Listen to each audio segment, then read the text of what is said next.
హల్లెలూయా. దేవునికే సమస్త మహిమ కలుగును గాక.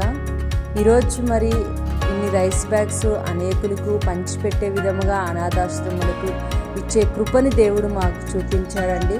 అది దేవుడు చేసిన గొప్ప కార్యము మా జీవితాల్లో. మరి సేవా ప్రారంభ దినముల్లో అయితే మాకు చాలా తినడానికి కూడా కష్టంగా ఉండేదండి. ఆహారం ఉండేది కాదు, బియ్యం సరిగ్గా ఉండేవి కాదు, ఆ పూటకి తినడానికి ఉండేవి అన్నట్టుగా ఉండేది మా పరిస్థితి. కానీ ఒకరోజు దేవుడు మరి దైవజనులు మా పాస్టర్ గారితో ఏం మాట్లాడారంటే, నీ మందిరంకి వస్తున్న వారికి ఒకరికి 25 కేజీల రైస్ బ్యాగ్స్ ఇవి అని చెప్పేసి దేవుడు మాట్లాడడం జరిగింది. ఆ మాట విన్నప్పుడు మరి నేను కావచ్చు, మరి దైవజనుడు కావచ్చు, ఒక రకంగా బాధపడ్డామండి. అయ్యో, మన పరిస్థితే బాగాలేదు, మనకు తినడానికి కూడా సరిగ్గా లేదు, మనమే బియ్యం ఇంట్లో కొనుక్కోలేకపోతున్నాము. అలాంటిది 1 కేజీ 2 కేజీలు కొనే మనము మరి 25 కేజీల రైస్ బ్యాగ్ కొనాలి అంటే ఎలాగా అని చెప్పేసి ఆలోచించాము. కానీ ఒకటే అనుకున్నామండి, మరి దేవుడు ఆ సారెపతి విధవరాలు చిన్న అప్పం అడిగినప్పుడు తను ఇచ్చింది కాబట్టి దేవుడు మాటకు మనం లోబడాలి, దేవుడు చెప్పిన దానికి మనం విధేయత చూపించాలని ఆలోచించుకొని, మరి మా దగ్గర ఏ అమౌంట్ లేకపోయినా మా ఇంటి దగ్గర ఒక కిరాణా షాప్ ఉండేదండి. మరి ఆ కిరాణా షాప్ దగ్గరికి వెళ్ళి మరి కిరాణా షాప్ యజమానితో మాట్లాడడం జరిగింది. అయ్యా, మా దగ్గర అయితే డబ్బులు లేవు, కానీ మీరు ఒక 25 కేజీల రైస్ బ్యాగు మరి మాకు ఖాతా ఇవ్వండి, మేము తర్వాత డబ్బులు వచ్చిన తర్వాత మీకు ఇచ్చేస్తాము అని చెప్పేసి అడగడం జరిగింది. వారు ఒప్పుకున్నారండి. మరి ఒప్పుకొని మాకు ఒక 25 కేజీల రైస్ బ్యాగ్ మాకు ఇచ్చారు.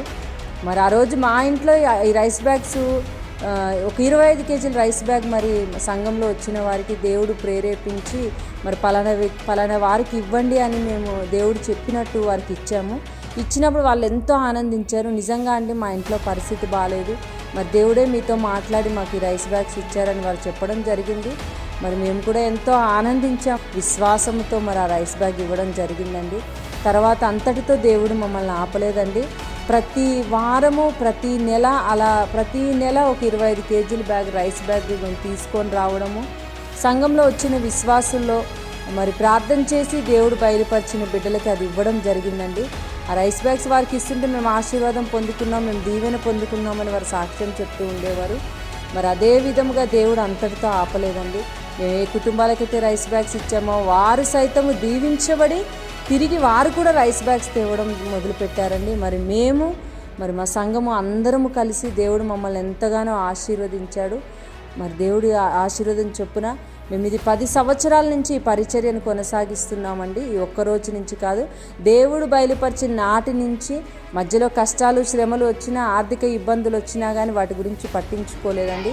ఒక్క బస్తాతో స్టార్ట్ చేసిన మేము అనేక బస్తాలను మరి పోగు చేసి మరి ప్రతి గుడ్ ఫ్రైడే రోజు అనాథాశ్రమంలోకి వెళ్ళి దేవుడు ప్రేమ గురించి వారికి వివరిస్తూ దేవుడు పంచిపెట్టమన్న స్థలంలోకి వెళ్ళి మరి వారికి ఇవ్వడం జరుగుతుందండి.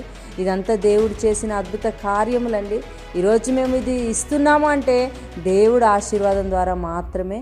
మరి సమస్త మహిమ దేవునికే చెల్లునుగాక. ఆమేన్.